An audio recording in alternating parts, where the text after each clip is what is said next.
a muchos. Ahora, estamos en Efesios y le invito a que vayamos allá. Vamos a tener esta enseñanza en este día. El tema de hoy lo veremos en 2 sesiones, hoy y la próxima semana. En esta ocasión tendremos de esta manera la explicación de esta porción que vamos a estudiar. Y vamos a leer, por favor, para no perder el hilo, capítulo 1, verso 3, y vamos a leer al verso 10. ¿De acuerdo? Efesios capítulo 1, verso 3 al verso 10. Leo lo que dice la Escritura. Bendito sea el Dios y Padre de nuestro Señor Jesucristo, que nos ha bendecido con toda bendición espiritual en los lugares celestiales en Cristo. No olvides eso, lo que Él nos ha otorgado en Cristo. ¿Y cómo fue el medio para que esto sucediera? Verso 4, porque Dios nos escogió en Cristo antes de la fundación del mundo, para que fuéramos santos y sin mancha delante de Él. En amor nos predestinó para adopción como hijos para sí mediante Jesucristo, conforme a la buena intención de su voluntad, para alabanza de la gloria de su gracia, que gratuitamente, esa gracia, ha impartido sobre nosotros en el amado. En Él, en ese amado, tenemos redención mediante su sangre, el perdón de nuestros pecados según las riquezas de su gracia, que ha hecho abundar para con nosotros en toda sabiduría y discernimiento. Nos dio a conocer el misterio de su voluntad, según la buena intención que se propuso en Cristo. Verso 10. Con miras a una buena administración en el cumplimiento de los tiempos, es decir, de reunir todas las cosas en Cristo, tanto las que están en los cielos como las que están en la tierra. Hemos hablado, hermanos, que el apóstol Pablo al escribir Efesios, su primer capítulo es una alabanza, los primeros versos. Recuerden que al inicio, cuando se escribieron las cartas, no estaban divididas por capítulos y versículos, ¿de acuerdo? Eso fue posterior y hay errores en eso, ¿verdad? A veces las ideas las entrecortan en algunos versículos, pero nos sirve de manera,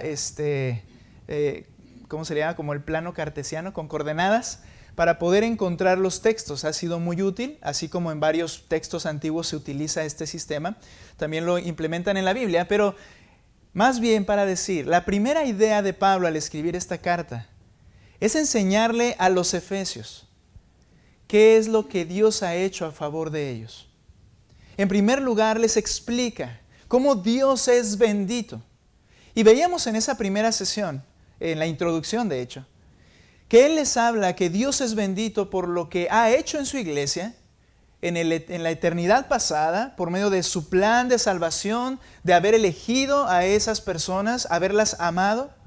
Pero también es bendito por lo que hace en su iglesia, y eso nos referimos a lo que Él lleva a cabo de manera real, vívida, la experiencia, la manera de aplicar esas bendiciones a la vida de la iglesia.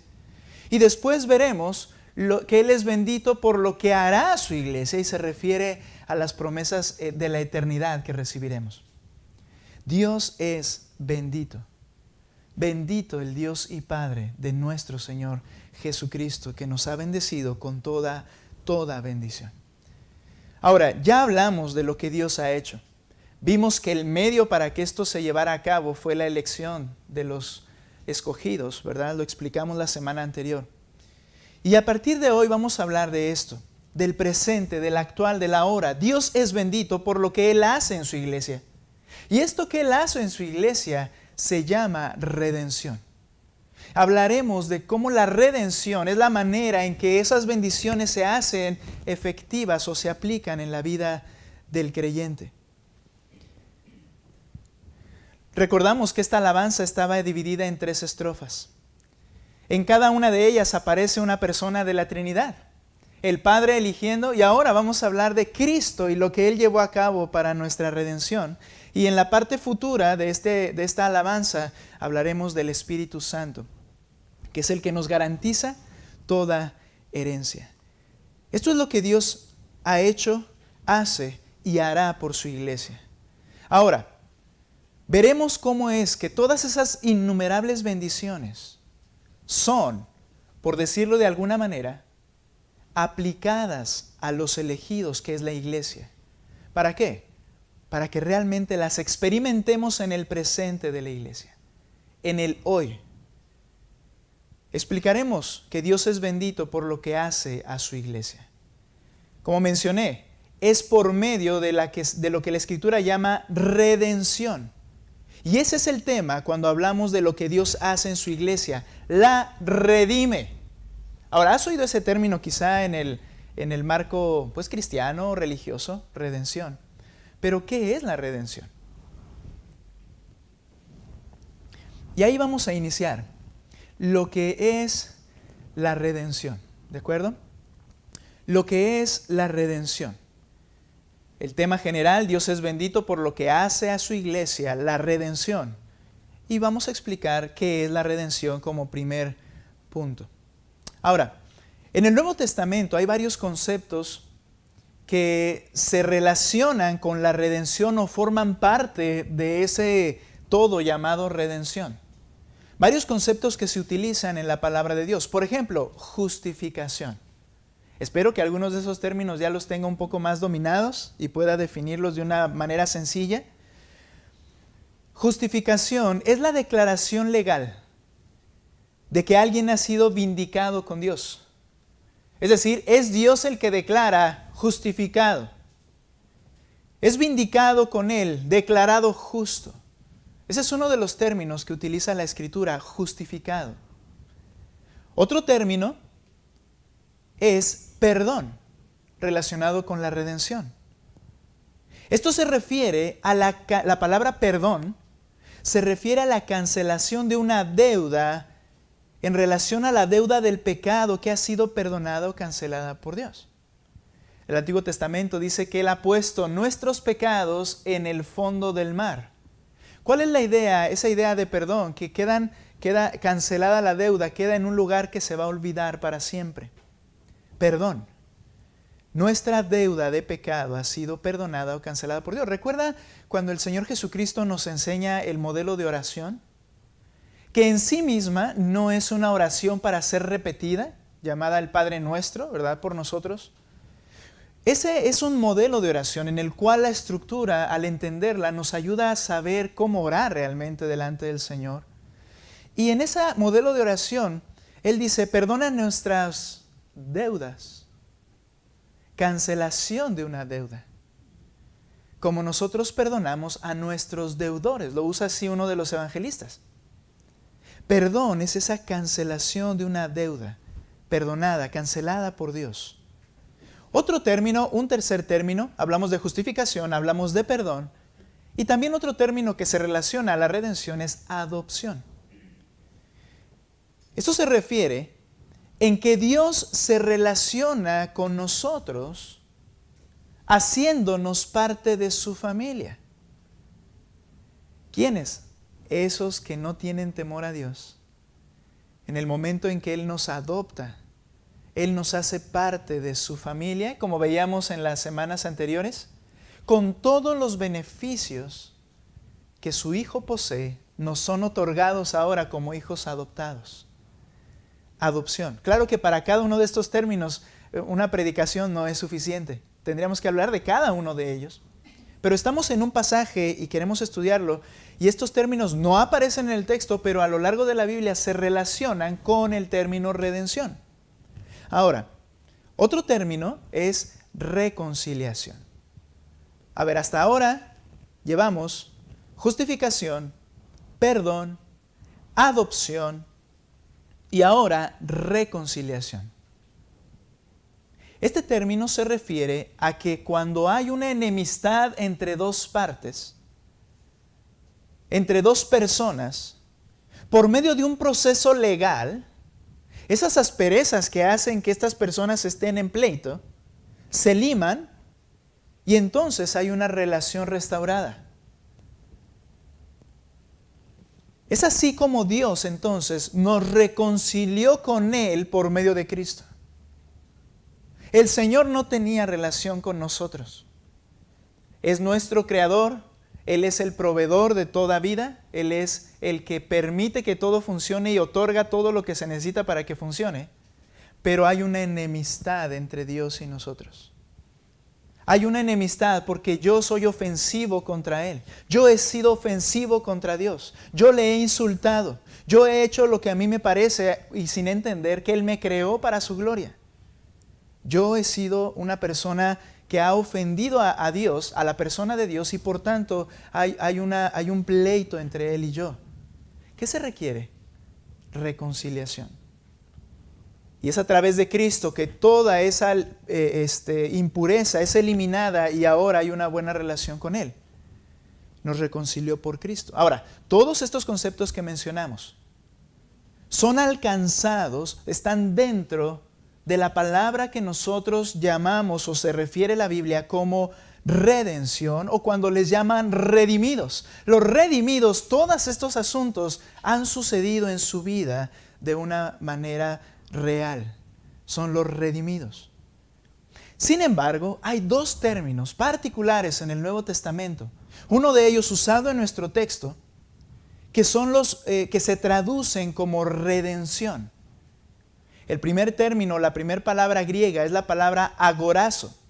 Cuando leemos nuestra Biblia en el Nuevo Testamento en el español, vamos a ver redimir, redimido, redención, y no nos vamos a dar cuenta entre la palabra agorazo y la siguiente palabra que vamos a ver enseguida, ¿no? En griego, porque se traducen ambas redención. Sin embargo, tienen unas variantes. Esta palabra agorazo viene de una raíz agora que significa mercado. Entonces, agorazo, redención, se refiere a las transacciones realizadas en un mercado. La compra y venta de objetos o de personas. Como en el canto que se le otorga al Señor Jesucristo en Apocalipsis. Vaya conmigo, por favor, Apocalipsis capítulo 5, verso 9. Y quiero pedirle que lo lean con fuerza. Y ubiquen allí este término del que estamos hablando. Agorazo, que viene de mercado. Transacción, compra, venta de personas o objetos. Apocalipsis 5, 9. Por favor, hermanos, así como está en sus Biblias, Reina Valera, que tienen allí, vamos a leerlo fuerte. Apocalipsis 5, 9. Dice: Cantaban un nuevo cántico, diciendo: digno eres de tomar el libro y de abrir sus sellos, porque tú fuiste inmolado y con tu sangre nos has redimido para Dios, de todo linaje y lengua y pueblo y nación. Lo leo en esta versión. Y cantaban un cántico nuevo diciendo: digno eres de tomar el libro y de abrir sus sellos, porque eso se refiere a que Él tiene todo juicio en su mano. Y dice: porque tú fuiste inmolado. ¿Quién es el que fue inmolado? Ya para este tiempo en que se está cantando en el futuro, ahora sí, como explicábamos en las semanas anteriores, Cristo ya fue inmolado. ¿Qué quiere decir esto? Ya fue muerto en la cruz. Y le están cantando aquí la referencia a la iglesia y a seres santos, le están cantando y le dicen: tú eres digno porque ya fuiste inmolado. Fue el que murió, él está hablando de Cristo entonces. Y le dice en el texto aquí: tú fuiste inmolado y con tu sangre, note, ¿cuál es, por decir así, el dinero? Si usamos un término que nosotros usamos normalmente. ¿Cuál es el dinero con el cual se hizo esta transacción? Y con tu sangre, nota cómo traduce aquí, compraste. Y con tu sangre compraste para Dios a gente de toda tribu, lengua, pueblo y nación. Y los has hecho un reino y sacerdotes para nuestro Dios.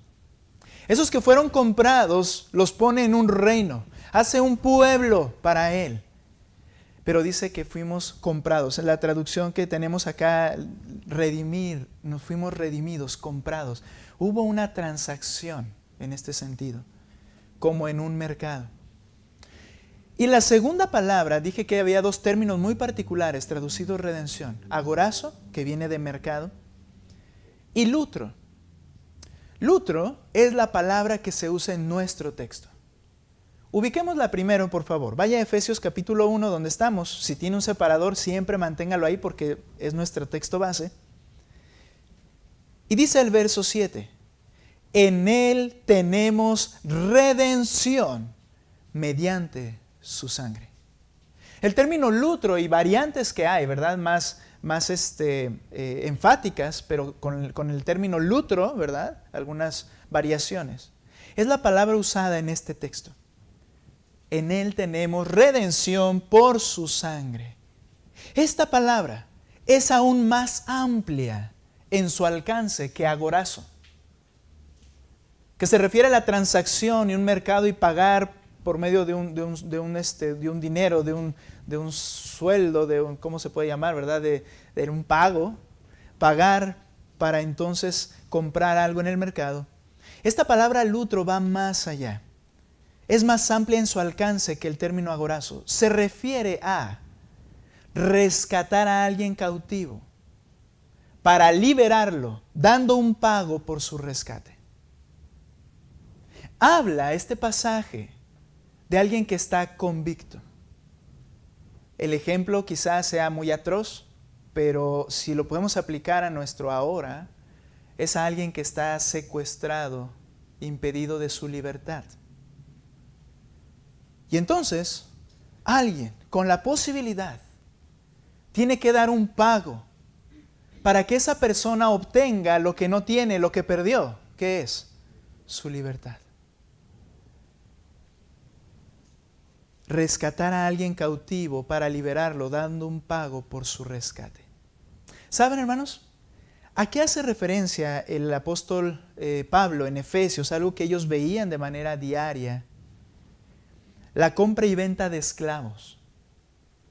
En realidad, hermanos, ¿cómo es que la esclavitud se lleva a cabo? Gente poderosa iba a lugares y literalmente los secuestraba por fuerza y se llevaba a los que ellos querían y entonces los vendían, los negociaban. Y este negocio de la esclavitud en este sentido era uno de los movimientos comerciales en la época del Nuevo Testamento más grande. En el Imperio Romano era algo legal y era algo sumamente fructífero, ¿verdad? La venta y compra de esclavos. Era el negocio de negocios, por decirlo de alguna forma. Estos esclavos habían perdido todo derecho de voluntad propia.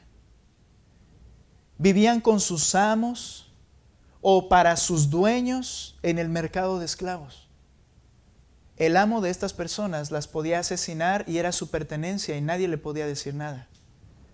Ellos no tenían derechos, sino el derecho que les diera su amo. Era lo único que podían tener. Cuando Pablo hace referencia al lutro, nos lleva en la mente, en el corazón, a un mercado de esclavos, donde están todos aquellos que han sido secuestrados de su libertad. Y entonces llega alguien y le compra, pero esto es lo grandioso de la palabra lutro, redimir, que lo compra no solamente para ahora eres mi esclavo, en un sentido, y ahora yo te voy a oprimir, yo te voy a aplastar y yo voy a hacerte morir si es necesario, sino que ahora implicaba pagar el precio pactado por ese esclavo. Dice la Escritura que por el Señor Jesucristo, ¿cuántas monedas de plata fueron? Lo que costaba un esclavo. Eso le dieron a Judas. Lo que costaba cualquier esclavo de los más sencillos en el mercado fue el precio con el que apreciaron, dice, al apreciado. Se pactaba un precio, se daban el precio pactado, se convertía en el dueño de él, pero el término lutro sigue, es más amplio, se convertía en el dueño de él y entonces iba delante de los jueces, de las autoridades y por medio de un escrito firmado declaraba la libertad a ese esclavo. Es decir, que daba el precio, lo poseía y en ese momento iba y legalmente lo dejaba libre. Le decía a ese esclavo, vete, eres libre, haz lo que quieras. Y esa persona, mientras portara ese documento, porque traían señales de ser esclavos, mientras portara el documento oficial de Roma, ellos eran libres, tenían derechos ahora. Qué hermoso. Pregunta, ¿quién quisiera hacer eso?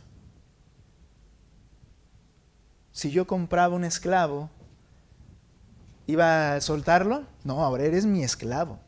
Ahora vas a hacer lo que yo te digo. El término lutro, hermano, redención, es comprarle, pagar el precio, hacerle dueño, pero luego soltarlo en libertad. Y esto es lo que hay que entender.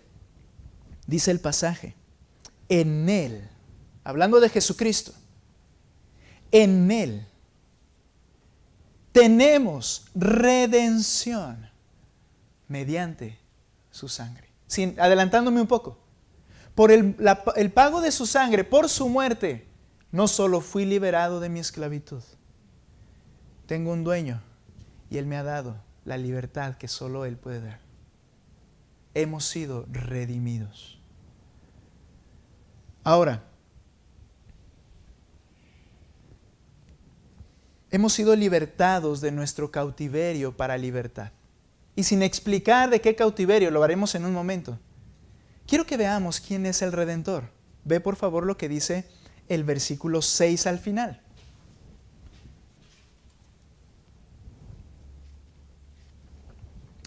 Leo desde el principio, obviamente, pero miren, el final es la parte que queremos tomar allí. Para alabanza de la gloriosa o la gloria de su gracia, esas bendiciones de amor y bondad entregadas al creyente, se debe alabar esa gracia, que gratuitamente todas esas bendiciones ha impartido sobre nosotros en el amado. En Él, en el amado, tenemos redención mediante su sangre, el perdón de nuestros pecados según las riquezas, nuevamente enfatiza, de su gracia. ¿Quién es el Redentor? El Redentor, ¿cómo es llamado en este texto? El amado. El amado. Aquí hay una verdad, hermanos, que siempre permanecerá por la eternidad.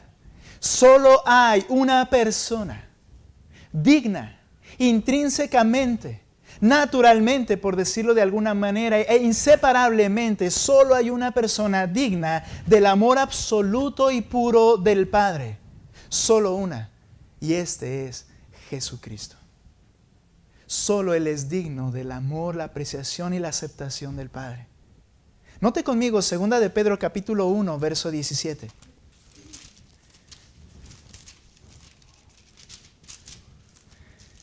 Segunda de Pedro 1, 17, hablando el apóstol,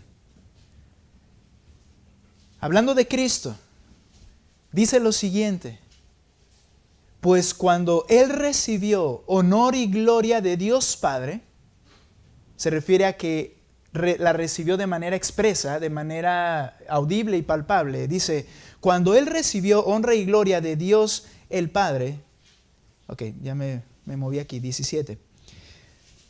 Dice, la majestuosa gloria le hizo una declaración. ¿Cuál es la declaración? Este es mi Hijo, ¿qué dice? Amado, en quien tengo complacencia. Hermanos, el único que ante el Padre y que ante el Padre es objeto de su amor absoluto y complacencia totales. Aquí tengo una cuestión. No es que hagamos un debate, no es mi intención. Pero quiero que veas esta verdad. Nadie más es amado de esta manera ni es agradable delante de Dios sino el Hijo. ¿Qué hay con aquella afirmación, por ejemplo, de decir que Dios, o una afirmación que ha sido muy popular? Jesús te ama. Dios te ama, ¿no? El problema no es la afirmación, porque más bien el problema es nuestra explicación. Porque quiero entender, cuando yo no soy creyente y alguien viene y me dice, Dios te ama, que intrínsecamente mi persona es objeto y atracción para Dios. Y esto no es así. De hecho, dice lo contrario la Escritura. Dice que el Señor aborrece mi pecado y que aborrece a los pecadores. ¿Cómo podemos entender y explicar mejor esto? Dios ama a los redimidos por medio de Cristo. Es ahí donde el amor eterno ha sido puesto en una persona. Es ahí donde ese amor es verdadero, genuino y nunca se terminará. Cuando es en Cristo. Dice el texto, Él nos hizo aceptos en el amado. Si no, no es posible ser aceptos. Si no, no es posible recibir ese amor eterno. Si no es a través de Cristo. Entonces, no estuvo mal, no era mala intención de una afirmación así, pero hay que tener mucho cuidado porque a nosotros como pecadores, hermanos, nos gusta ser el centro del universo siempre. Y cuando afirmamos cosas como estas, entonces la persona dice, así como soy, así como estoy, no importa, Dios me ama, Dios me bendice, Dios está conmigo. Tendría que haber una explicación más allá. Sí, es verdad, la bondad general de Dios es un acto y una parte de su amor, pero es una parte que acabará. ¿No es cierto? O podemos decirle que le sigue amando estando en el infierno cuando el amor es mostrar la bondad de Dios sobre ellos y en la eternidad no habrá bondad, sino castigo eterno. Es algo que se acaba, que es temporal. Es una bondad solamente general y temporal. Pero cuando viene a la fe en Cristo y a través del que es realmente amado por la eternidad, que es Jesucristo, entonces somos aceptos en Él. Esa es la gran diferencia. ¿Cuándo se expresó estas frases de este es mi Hijo amado, en quien tengo complacencia? ¿Recuerdas en su bautismo? Que los cielos se abren, que se ve descender el Espíritu Santo como paloma, y ahí la triunidad en ese mismo evento, en el tiempo, el Espíritu Santo descendiendo, el Hijo siendo bautizado, y en el cielo la voz que decía, este es mi Hijo amado, en quien tengo complacencia. Un segundo evento, ¿recuerdas? La transfiguración. Cuando el Señor se ve en toda su gloria, así como Él es, en un momento en la visión de los apóstoles, y está hablando con Moisés y Elías allí en el reino de Dios, y se oye la voz desde los cielos que les dice, cuando Pedro dice, Señor, vamos a hacer unas enramadas y aquí nos quedamos en el monte en lugar de ir a la fiesta de los tabernáculos, era la idea. Hacemos unas enramadas y aquí nos quedamos, y le dice Dios, este es mi Hijo amado, a Él oíd.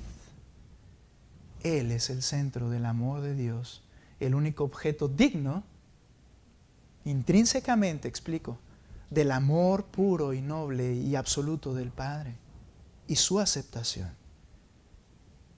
Ahora, es esa relación perfecta y eterna entre el Padre y el Hijo por la cual los hombres querían apedrear a Cristo. ¿Sabes? Hay un término teológico que se está utilizando en teologías liberales, que se refiere al Jesús histórico y el Jesús teológico. Y ellos cuando hablan de esto, no está diciendo, la historia de Jesús en la Biblia. No, ellos dicen que el Jesús histórico no es el mismo al que se predica en las iglesias. Porque el Jesús histórico no quería ser rey. Porque el Jesús histórico tenía relación con otras mujeres. Porque el Jesús histórico manifestaba una carnalidad en un sentido. Y Él era un libertador, más bien como una especie de guerrillero espiritual. El Jesús histórico. Pero el Jesús histórico dijo estas palabras en Juan capítulo 3, verso 35. Por favor, vayan conmigo. Juan 3, 35. Realmente, utilizando mal el término, pero realmente Jesús, en una historia real, Él dice lo siguiente en Juan 3, 35, por favor. ¿Listos? Léanlo, por favor, fuerte, hermanos. Dice: El Padre ama al Hijo y todas las cosas han entregado en su mano. El Padre ama, muy claro, ama absolutamente y únicamente ama al Hijo. Y todas las cosas le ha entregado en su mano. Esta frase implica que a este y a nadie más. Solamente al Hijo ama. Ahora no se sienta ahorita y luego Romanos 8 y el amor de Dios que no dejará de amarme. ¿Cómo funciona? Lo seguimos explicando, pero dice ahí a este y a nadie más. Ahora, cuando Él decía esto, la gente le aborrecía, crujía los dientes y lo querían matar. porque Él estaba diciendo que su relación con el Padre era una relación que no puede tener ningún hombre. Es decir, se estaba haciendo igual a Dios. El Jesús histórico decía que era Dios. No era un simple guerrillero israelita. Era Dios con nosotros. De ahí viene el nombre Emmanuel. Es Dios con nosotros. Es Jesucristo. Nota por favor Juan 5, 17 y 18. Pero Jesús les respondió: hasta ahora mi Padre trabaja. Para nosotros al leer eso, mi Padre Dios, ¿te acuerdas que decimos así? Pero realmente, hermanos, el término mi Padre tenía un vínculo como de que solamente es mi Padre. Yo creo que lo entendemos. Pero bíblicamente, hermanos, ¿sabes cuál es la mejor manera de referirnos al Padre para entender esta doctrina? Nuestro Padre. Cuando Cristo nos enseña a orar, dirán ustedes así: Padre nuestro. ¿No nos dijo? Padre mío. Porque el término en el griego mío era que es absoluta y únicamente mi Padre. Y esa relación solo la tiene el Hijo y el Padre. Pero Padre nuestro implica que somos un grupo adoptados por Él. Que somos un grupo en la misma circunstancia baja, por decirlo en un sentido, que por su gracia nos ha hecho adopción, nos ha hecho sus hijos. Nuestro Padre es el mejor término. Ahora no hay problema, hermanos. Nada más cuando tú hablas y lo entiendes, sabes que somos amados por el Hijo. Y Él es el que puede decir mi Padre en este sentido absoluto. ¿Sí? Ahora, no se preocupen eso. Pero fíjate, cuando les está hablando en el 5:17, pero Jesús les respondió: hasta ahora mi Padre trabaja y yo también trabajo. Y ellos entendieron lo que estaba diciendo con esa frase. Entonces, verso 18, por esta causa los judíos aún más procuraban matar a Jesús, porque no solo violaba el día de reposo, había hecho sanidades, y no era violarlo en realidad, sino a los ojos de ellos violarlo, dice, sino que también llamaba a Dios su propio Padre, haciéndose igual a Dios. Esa relación, hermanos, es una relación única y eterna. Una relación única y eterna. Pero hermanos, esta es la maravillosa gracia. Que a través del amado, ahorita lo veremos, ahora somos aceptos delante de ese Padre. Una cosa más, dentro de quién es el Redentor, que es el amado, estamos aquí. Ya explicamos la redención, ahora el Redentor es el amado. Y en el Antiguo Testamento se hablaba con frecuencia del Redentor. Ya fuera de un esclavo o alguien que estuviera bajo un tipo de yugo, ¿no? Una mujer, por ejemplo, que no tenía marido, se hablaba de redimirla. Ahora, ¿qué era lo que se entendía según el Antiguo Testamento? Debía ser un pariente cercano de esa persona esclavizada. Debía ser un pariente cercano, un familiar propiamente dicho, que tuviera los recursos para pagar y entonces llevar a cabo su liberación. Nota lo que dice Hebreos capítulo 2:14. Estamos hablando que el Redentor es el amado. Y mira cómo lo explica este pasaje. Hebreos 2:14.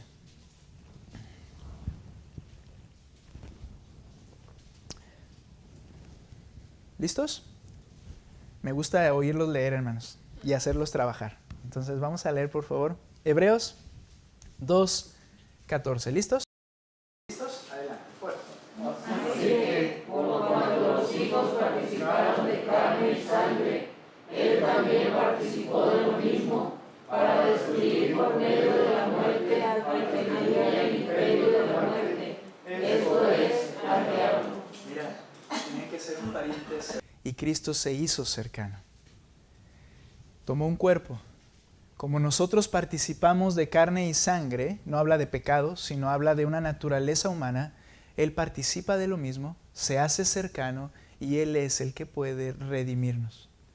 El único, el que tiene el poder para hacerlo. Él es el Redentor, el amado. Y hermanos, por esa maravillosa gracia, fíjate lo que dice Efesios, regresa conmigo. Por esa bondad, gracia, la podríamos simplemente definir como bondad y amor inmerecidos de Dios. Por esa maravillosa gracia que está exaltando el apóstol Pablo, nota lo que dice la parte final del 6. Su gracia, gratuita, por su gracia, que gratuitamente ha impartido sobre nosotros en el amado. Impartido en el amado, la Reina Valera menciona que nos ha hecho aceptos. El punto es impartir, es decir, que nos ha otorgado por medio de su gracia, esa bondad y amor inmerecidos, nos han sido impartidas en Cristo por medio de la fe en Él todas las bendiciones. Es decir, hermanos, que ahora el Padre nos ama por la obra y por la persona de Jesucristo, como el Padre ama al Hijo. Esto es interesante, hermanos. Nos ha sido otorgado todo por medio de la fe en Él. A ver, una pausa. No sé si entendemos esto. No quiere decir que después de la muerte de Cristo, muy bien, todos ahora tienen esa gracia. Dios les ama. Está hablándole Pablo a un grupo, a los efesios, que vivían en sus luchas diarias, que seguían creyendo en sus supersticiones, que seguían buscando solucionar sus vidas a su manera, por medio de sus fuerzas, que se apoyaban todavía en religiosidad para poder llevar a cabo todo lo que ellos no podían hacer. Les dice el apóstol Pablo, ahora eres amado como el amado, solamente por medio de que has creído en Jesucristo. Si no has creído, esto no está efectivo en ti. Eso es lo que Dios está haciendo, hace en su iglesia, la redención. Nota por favor Juan 14, 21. Mira cómo lo dijo el Señor Jesucristo. Juan 14, 21.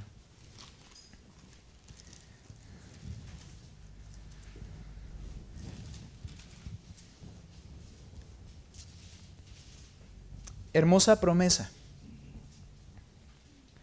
¿Listos? El que tiene mis mandamientos y los guarda. ¿Ok? Nota ¿cómo se le llamaría eso? El que tiene mis mandamientos y los guarda, entonces. Exacto, un requisito, una condición. Nota, nuevamente, 14:21. El que tiene mis mandamientos y los guarda, ese es el que me ama. ¿Ok? El amor a Jesucristo se manifiesta por medio de obediencia. Guardar, hacer. Y esto habla de algo permanente. Habla de personas que se caracterizan a lo largo de su vida por escuchar la Escritura, guardarla en su corazón para obedecerla de manera permanente.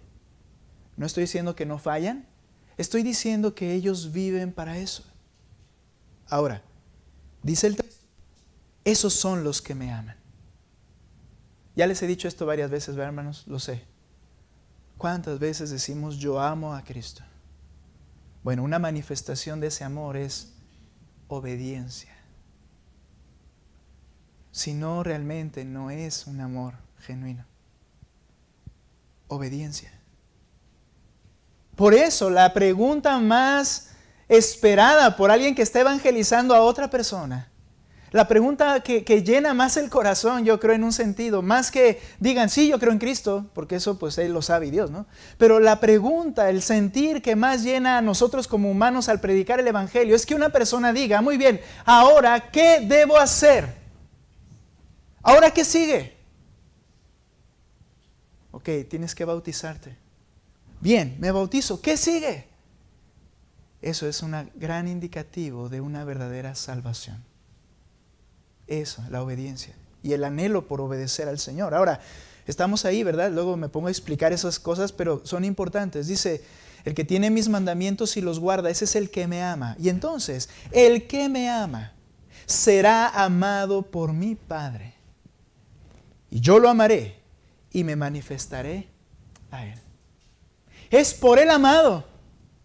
Como amamos al amado, como hemos creído en el amado, ahora el Padre también nos ama a nosotros. Sin el amado, lo único que hay para nosotros es una expectación, o para la persona es una expectación de fuego, de juicio, de muerte. Pero en el amado, el Padre me ama. Decía Miguel Núñez a este respecto, en esa frase de que Dios ama al pecador, pero aborrece su pecado. Y decía él algo que me pareció interesante usando la misma frase. Y decía él, yo diría que el Señor ama al pecador que ha elegido. Y tiene razón. Porque un día esa persona vendrá al Señor y el amor será experimentado por Él. Y eternamente el amor del Padre nunca lo abandonará. A ese es al que ama de manera eterna. Serán amados porque me aman, me obedecen. Ustedes serán amados por mi Padre. Muy bien, estamos hablando de la redención. El Redentor es el amado. ¿Y cuál es el pago de la redención? ¿Qué dice Efesios? Capítulo 1, verso 7. En Él tenemos redención mediante, ahí está el pago, mediante su sangre. El perdón de pecados. Eso lo estudiaremos en la siguiente sesión. Pero el pago de la redención es mediante su sangre. Su sangre se refiere al pago total requerido para efectuar esta redención. ¿Cuál era el pago requerido para llevar a cabo la redención? Romanos 6:23, por favor.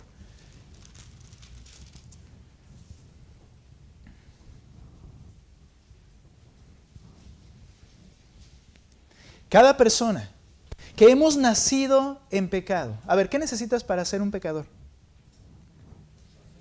Nacer. Con el hecho de nacer, dice la Escritura, dice Salmo 51:5, en maldad he sido formado, en pecado me concibió mi madre. Solamente es cuestión de nacer genéticamente, por decirlo en un término, ¿verdad? Eres pecador. Ya lo eres. Ahora, todo pecador debe pagar por su pecado. Y dice 6:23, porque la paga del pecado es muerte. Esto es lo que tiene que pasar en tu vida por ser un pecador. Y no se refiere a la muerte física, sino al todo el amplio término de muerte, que incluye la muerte física. Segundo lugar, en la vida misma aquí en la tierra, una muerte espiritual donde no hay relación de Dios conmigo, no hay una comunión, estamos enemistados, muerte espiritual. Separación significa muerte, separación de Dios conmigo porque estoy en pecado. Y por final, la eternidad en el infierno, que es la muerte segunda. Todo eso abarca el término, la paga del pecado es muerte, es todo esto. Por eso los creyentes solamente mueren físicamente. Y ahorita está una hermana, no está ahí, está con el Señor.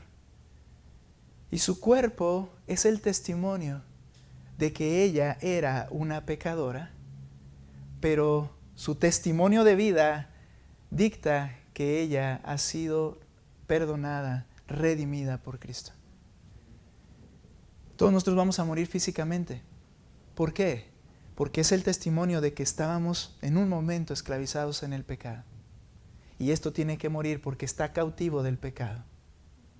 Todos vamos a morir. Así es que si alguien estaba esperando criogénico, ¿verdad? De ser congelado por la eternidad y luego resucitar no sé cuándo, todos vamos a morir. Porque eso es lo que tiene que pasar, porque somos pecadores. Ahora, físicamente, pero espiritualmente, Él es el que hace esta paga. Nota por favor lo que dice el Romanos 7:4, ahí adelantito, por favor. Por tanto, hermanos míos, aquí ya se refiere a creyentes en Cristo. Y les dice, por tanto, hermanos míos, también a ustedes se les hizo morir a la ley por medio del cuerpo de Cristo. Ahí está el pago. Para que ustedes no mueran, sino que sean unidos a otro. ¿Unidos a quién? A aquel que resucitó de entre los muertos, a fin de que llevemos fruto para Dios. El pago que se tiene que dar por el pecado fue dado a nuestro favor por medio del cuerpo de Cristo. Es decir, Él nació, vivió una vida perfecta y entregó su cuerpo. Nadie se lo quitó, nadie le arrebató la vida. Dice que Él lo permitió. De hecho, cuando está en la cruz, ¿por qué murió tan rápido? Sabemos, la ira de Dios, del Padre vino sobre Él. Pero dice que entonces, habiendo exclamado a gran voz, una frase que estudiaremos cuando lleguemos ahí, entregó el Espíritu. Él dijo, aquí está mi vida. Y Él, podríamos decirlo así, se hizo morir. Entregó su Espíritu. ¿Por qué? Porque solo por medio de esa entrega de su cuerpo, esa sangre derramada, no quiere decir la sangre derramada que cada gota de su cuerpo lo abandonó su cuerpo, no es el punto es que la sangre implica muerte. Y ese cuerpo dado en muerte dice que por medio del cuerpo de Cristo fuimos unidos a Él para que resucitemos como Él resucitará. La vida nueva es a través de Cristo. La redención, el pago fue su muerte. Es la sangre derramada de Cristo, esta frase que usamos, la cual es la única capaz de saldar la deuda por el pecado de la humanidad. Él pagó, hermanos, por todo pecado. No hay pecado que Él no perdone. No hay pecado que su muerte no redima de esa esclavitud y salve y perdone y dé libertad. No hay pecado que Él no perdone. Pastor, ¿y el pecado imperdonable? Esa es una discusión, ¿verdad? Que luego no se llega a ningún punto. Pero cuando veas en la Escritura, creo yo, Nuevo Testamento, en los Evangelios, ¿cuál era el pecado imperdonable? El pecado imperdonable, dice, es cuando rechazas al Espíritu Santo. En pocas palabras, es el Espíritu el que te convence. Y cuando tú estás entendiendo tu condición de pecador y que vas al infierno y el Espíritu te lo hace ver en tus ojos y en tu corazón, y tú agarras y dices, no debo pensar en eso, basta, vete Espíritu Santo, ya no hay perdón.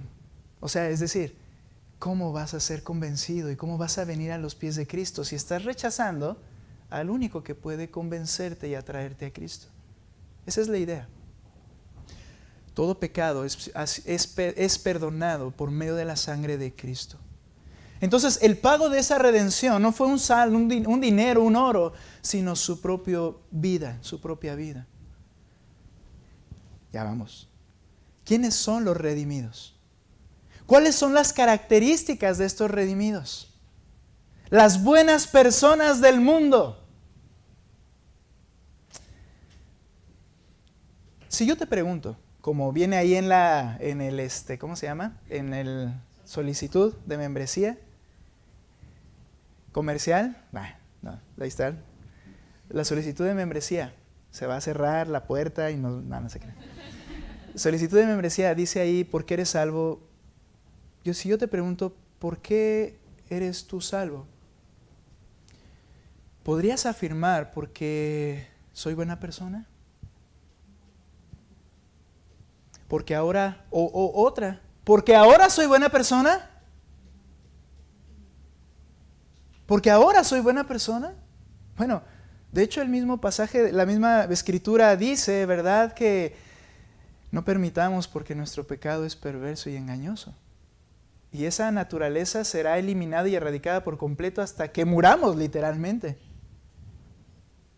Nota ¿quiénes son estos redimidos? Efesios capítulo 2, ahí mismo en misma carta, verso 1. Aquí está la redención. Y Él les dio vida a ustedes. Les dio vida. Que estaban muertos en sus delitos y pecados. Esto nos resuena a las palabras de Cristo que dijo, yo no vine a llamar a justos al arrepentimiento, sino a injustos. No vine a sanar a sanos, sino a enfermos. No vine a llamar a justos, sino a pecadores. Si tú no reconoces tu naturaleza y condición pecaminosa y que mereces el infierno, créeme, no eres uno de esos que el Señor quiere y podrá redimir. No eres. Porque Él da vida cuando estás muerto en tus delitos y pecados. Número 2. Pecados que, yo no quería eso, pero lo hago. No, en los cuales anduvieron en otro tiempo. Implica que nos gustaba y nos satisfacía y nos la pasábamos viviendo en nuestros placeres pecaminosos. Y aquí voy describiendo la esclavitud de la cual el Señor nos libera. ¿Sabes? Este esclavo era el esclavo que más amábamos porque nos gustaba vivir en eso. Andaban en otro tiempo, dice. Ahí hubo un cambio, ¿verdad? Ya no andas, eso es realidad. Pero andabas según la corriente de este mundo. Según lo que este mundo promueve, hace y le gusta. Conforme al príncipe de la potestad del aire, el espíritu que ahora opera en los hijos de desobediencia, es decir, Satanás y todo su sistema agradable a la carne. Entre ellos también todos nosotros en otro tiempo vivíamos en las pasiones de nuestra carne, satisfaciendo los deseos de la carne y de la mente, y éramos por naturaleza hijos de ira, lo mismo que los demás. Pero no te olvides de algo, éramos. Ya no vivas para satisfacer lo que a ti te gusta y lo que a mí me gusta. ¿Recuerdas? ¿Me amas? El que me ama es el que me oye y me obedece. Ya no vivas para eso. Pero me gusta. Pero eso era antes. Ya no vivas para eso. Hay motivaciones mayores, sublimes, más grandes. Hay metas mejores, eternas. Y sigue diciendo, pero Dios, que es rico en misericordia, por su gran amor con que los amó, aun cuando estábamos muertos en nuestros delitos, nos dio vida juntamente con Cristo. Sin Él simplemente no se puede. Por gracia, ustedes han sido salvos. Y más, podríamos seguir leyendo ahí. Ahora, capítulo 4, versículo 7. ¿Quiénes son los redimidos? Pero a cada uno de nosotros se nos ha concedido la gracia conforme a la medida del don de Cristo. Por tanto dice, cuando ascendió a lo alto, llevó cautivo un gran número de cautivos y dio dones a los hombres. Es una lectura bastante larga, pero...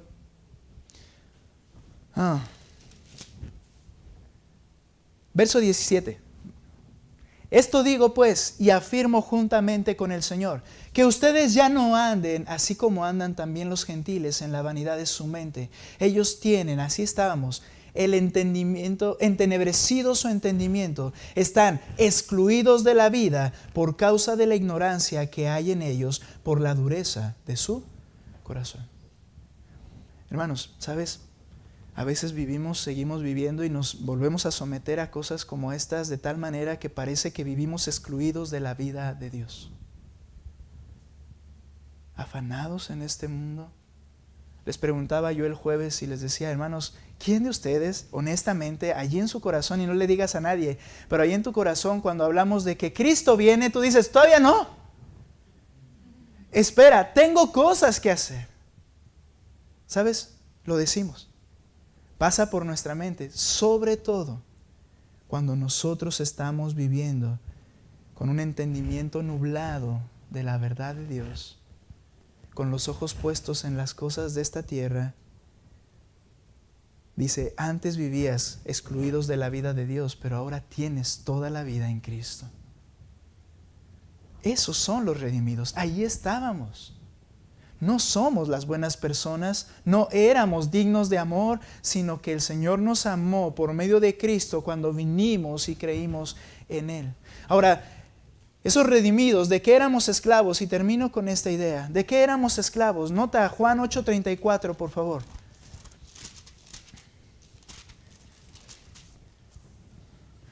Dice el pasaje, Jesús les respondió, en verdad les digo, que todo el que comete pecado es esclavo del pecado. Todo el que comete pecado. ¿Has cometido pecado? Apocalipsis 21:8 dice que en el infierno estarán los fornicarios, hechiceros, los homicidas, los que se echan con varones. Bueno, ya le estoy añadiendo, pero no queda fuera de la lista. Y al finalizar en Apocalipsis 21:8 dice, y todos los mentirosos. Y todos somos mentirosos. Todos. ¿Me impresiona? No nos impresiona, más bien entendemos cuando vemos a un bebé y hay algo que le dijiste que no agarre. ¿Y qué agarraste? ¿Qué muestra eso? Eres un mentiroso. Eres un mentiroso. Bien. ¿De qué somos esclavos? Todo aquel que hace pecado, y la mentira es un pecado, vamos a decir el más sencillo y sin que nadie diga no lo he hecho, somos esclavos del pecado. Necesitábamos ser liberados de esa esclavitud. Ve conmigo a 1 de Pedro 1:18. Sabes, cuando hablamos de pecado a nuestra mente de inmediato quizá vienen cosas como sí, yo fui fornicario, adúltero, quizá asesino, quizá fui un homosexual, y son claramente pecados que decimos ahí están, ¿verdad? Fui infiel a mi esposa, fui infiel a mis hijos, no sé, todas estas cosas, fraudulentos, mentirosos en nuestras vidas diarias. Ya no le siga, pastor, ¿verdad? Está calando. Y muchas cosas que hicimos, y cuando decimos que somos esclavos del pecado, ponemos nuestra mente en eso. Pero mira por favor 1 de Pedro 1:18, y claro que ese es el pecado, pero nota 1:18. Ustedes saben que no fueron redimidos de su vana manera de vivir, heredada de sus padres, con cosas perecederas como oro o plata. Ok, a ver, de manera positiva. Tú fuiste redimido de tu vana manera de vivir, no por oro y plata, sino con la sangre de Cristo. Hermanos, nuestros modelos de vida nos tenían esclavizados en muerte. Y a veces, dice el apóstol, te quieres volver a sujetar a las mismas cosas. La redención del Señor, hermanos, es que Él nos redimió no solo limpiando, y lo veremos la próxima semana, perdonando nuestro pecado, nos da sabiduría para entender su palabra, sino que también, hermanos, esa liberación, esa redención, ese pago de su sangre es para que no vivamos igual como hemos vivido siempre. Es para experimentar las bendiciones de Dios, para crecer en santificación, para mostrar que somos hijos de Dios. No para que sigas viviendo en tu vana manera de vivir que aprendiste de tus padres. Ahora, entienda, hermano, ellos lo hicieron de mala forma. ¿Querían que nos fuera mal? No, al ser pecadores intentamos lo mejor con nuestros hijos, pero lo que les heredamos nunca cuadra con la mente de Dios. Y a veces es muy triste cuando hay creyentes que hablan de decisiones que toman antes de Cristo. Digo, no quiere decir que toda decisión estuvo mal, pero que consideran que vivían bien antes de Cristo. Cuando dice el texto, yo te rescaté de ahí, y casi le podríamos decir a veces, ¿de dónde? Hermanos, fue la sangre de Cristo la que derramó para que ya no vivas como vivías antes. Y a través de su gracia nos da lo que necesitamos para ya no vivir como vivíamos antes. Viene a la mente de personas decir, pastor, ¿y quién va a ser así como dice la Escritura? Pues usted sí tiene el Espíritu Santo. Pues yo sí lo tengo. Es a través de su gracia y facultad. Pero tienes que ser un redimido por Cristo. Sino con la sangre, verso 19, preciosa, como de un cordero sin tacha y sin mancha, la sangre de Cristo. Porque Él estaba preparado desde antes de la fundación del mundo. Acuérdate que ahí se determinó varias cosas. Pero se ha manifestado en los últimos tiempos por amor de ustedes. ¿Quiénes son los ustedes? Los que están en Cristo. Dios es bendito por lo que hace en su iglesia. Nos ha redimido. Y esa es la experiencia práctica, la aplicación de todas las bendiciones. Y es en el aquí y en el ahora. Somos redimidos. La próxima semana hablaremos de lo que esto produce, hablando del perdón de pecados y el entendimiento en la Escritura. Gracias a Dios por su gracia, Él es bendito. Puestos en pie, vamos a orar, por favor.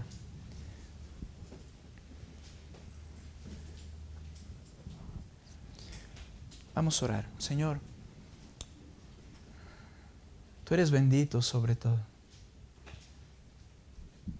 Señor, tú amaste, tú viste, tú escogiste, y todo lo que hemos entendido a nosotros sin ser dignos en absoluto. Solo por gracia. Pero a la vez, Señor, ayúdanos a poder siempre meditar en esto, a abandonar todo orgullo, todo pensamiento de dignidad en cuanto a que yo merecía ser salvo, que, Señor, ayúdanos a abandonar todo pensamiento de seguridad propia y solo descansar eternamente en la mayor seguridad que tenemos, que es tu gracia, que es tu Hijo Jesucristo, nuestro Señor y Salvador. Gracias, Señor, por lo que has hecho. Gracias por lo que haces, redimiéndonos, Señor, cuando vinimos por medio de la fe en tu Hijo Jesucristo, pagando la deuda y entonces liberándonos, Señor, de nuestra esclavitud. Padre, que esta sea la manera de vivir por gracia.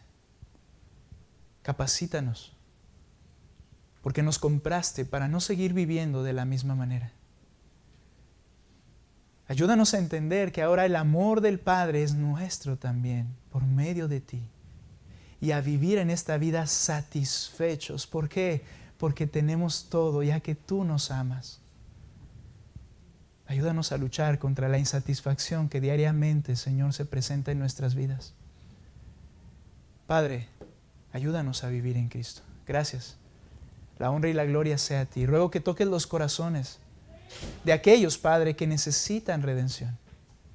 Que vengan a ti, que crean en ti, que se entreguen a ti, mi Dios. Y serán amados por ti, por el Padre. Gracias, mi Señor. Te alabamos por lo que haces en tu iglesia. Bendito eres en el nombre de Cristo. Amén.